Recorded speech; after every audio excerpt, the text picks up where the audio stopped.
Every time you react, you hand someone the remote control to your life. They press a button and you move. They say a word and you respond. They create a situation and you rearrange yourself around it.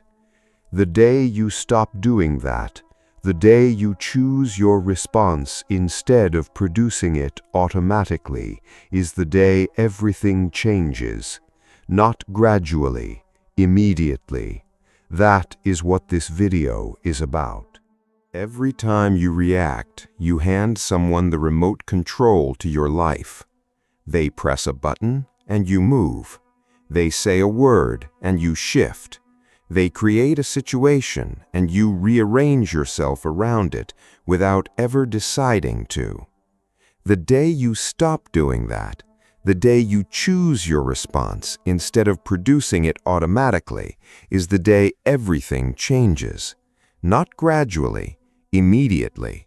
And the people who have been using that remote control will feel the change before you even notice it yourself.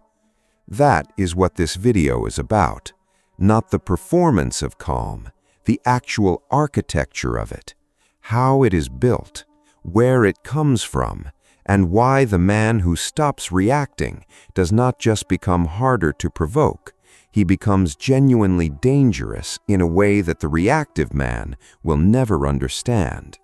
Because the reactive man is too busy responding to what is being done to him to notice what is being built by the man who is not. Think about the last time you reacted, really reacted. The moment someone said the exact thing that reached inside you and pulled something out that you did not intend to give. The response that came faster than the thought. The words that were out before you could evaluate whether they were worth speaking. The posture change, the tone shift, the energy that moved in a direction you did not choose. And think about what happened in the moment right after. Not the conversation, the moment inside you. The one where you knew, even before it was over, that something had been spent that should not have been. That the person across from you now had information they did not have before. Information about exactly where the access is, exactly which word, which angle, which specific approach reaches inside you and produces a result. That information is now theirs, and they will use it. Maybe not today, but they will use it, because that is what people do with maps. They follow them. Machiavelli studied this dynamic with a precision that was uncomfortable for his contemporaries and remains uncomfortable now. He wrote that the man who reacts to his enemies gives them a weapon they did not have to forge themselves. He was not writing about emotional management in some modern therapeutic sense. He was writing about strategy, about the cold, practical reality that every visible reaction is a gift to whoever provoked it. That the man who can be moved by words can be moved by anyone who learns which words to use, and that the man who cannot be moved, not because he feels nothing, but because what he feels stays inside him, and what he shows is chosen, has an advantage so fundamental that it changes every dynamic he exists within. He is not responding to what is being done to him. He is operating from his own interior, and his interior is the only thing in any interaction that nobody else can access without his permission. Here is the first thing you need to understand about why you react. It is not weakness. It is not a character flaw. It is not evidence that you are less disciplined or less intelligent or less capable than the man who does not react. It is evidence that somewhere in your history, reacting was adaptive. That in an environment where your emotional response produced a result, where showing hurt stopped the hurting, where showing anger restored respect, Where visible distress produced the care that was needed, the nervous system learned that reaction is how you navigate the world. That lesson was real. That environment was real. The problem is that the environment changed and the lesson did not update. You are now using a strategy designed for one situation in every situation, and in most of the situations where it is being used now, it is producing the opposite result.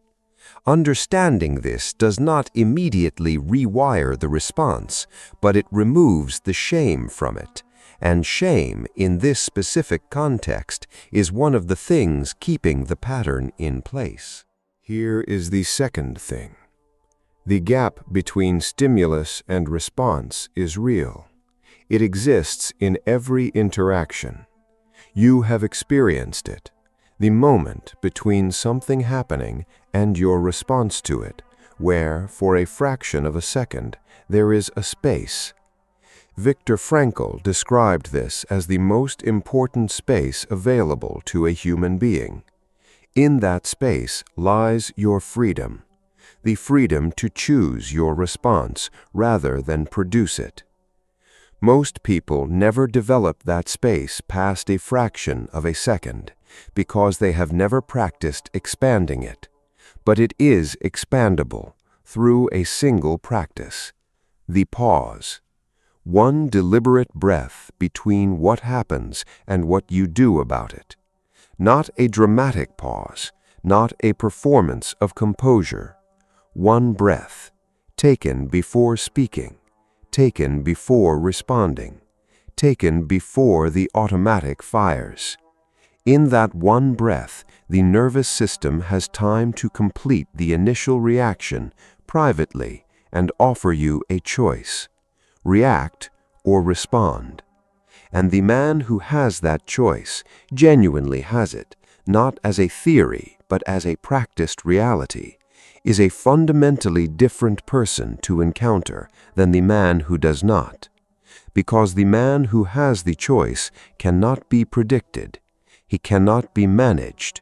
He cannot be provoked into revealing where his limits are. He is operating from somewhere that the provocateur cannot reach, and that is precisely what makes him dangerous. The third thing is about what stops reacting actually produces in practice, not in theory, not as a concept, in the specific conversations and relationships and professional environments where you are going to use this starting immediately. When you stop reacting to a provocation, the person who delivered it experiences something they almost never encounter. Their move produced no result. And for the mind that is accustomed to getting a result from a specific approach, the absence of result is profoundly disorienting. They do not know whether they were heard, whether the provocation landed, whether you are about to respond with something they have not prepared for. They are now in uncertainty, and you are in control. Not because you did something dramatic, because you did nothing visible. And nothing visible is often the most powerful thing available in any human interaction. Marcus Aurelius wrote that you have power over your mind, not outside events. Most people read this as encouragement. It is not encouragement. It is a description of the only leverage that actually exists, the inside. Everything outside is information. What you do with it is yours entirely. Let us talk about what this looks like in the specific moments where it is hardest, because the theory is straightforward and the practice in comfortable situations is not difficult. What is difficult is the moment when the thing that was said was designed specifically for you by someone who knows which words reach you, who has watched you long enough to understand the exact angle of approach that produces a result. The moment when not reacting feels not like discipline, but like a betrayal of yourself. Like staying silent means accepting something that should not be accepted. Like the composure is cowardice in a different costume. That feeling is the test. And here is the truth about it. Not reacting does not mean not feeling. It does not mean accepting. It does not mean the thing that was done or said was acceptable. It means you have decided that your response will be chosen, not produced. That the person across from you will not get the satisfaction of having moved you on their terms. That whatever comes from you will come from your interior, on your timeline, in a form that you have decided, rather than one that was extracted from you. That is not weakness. That is the specific form of strength that Machiavelli spent his career documenting in the men who lasted, who built real and durable power in environments that destroyed everyone who reacted faster than they thought. There is something that happens to the man who builds this discipline over time that cannot be faked and cannot be performed and cannot be achieved any other way.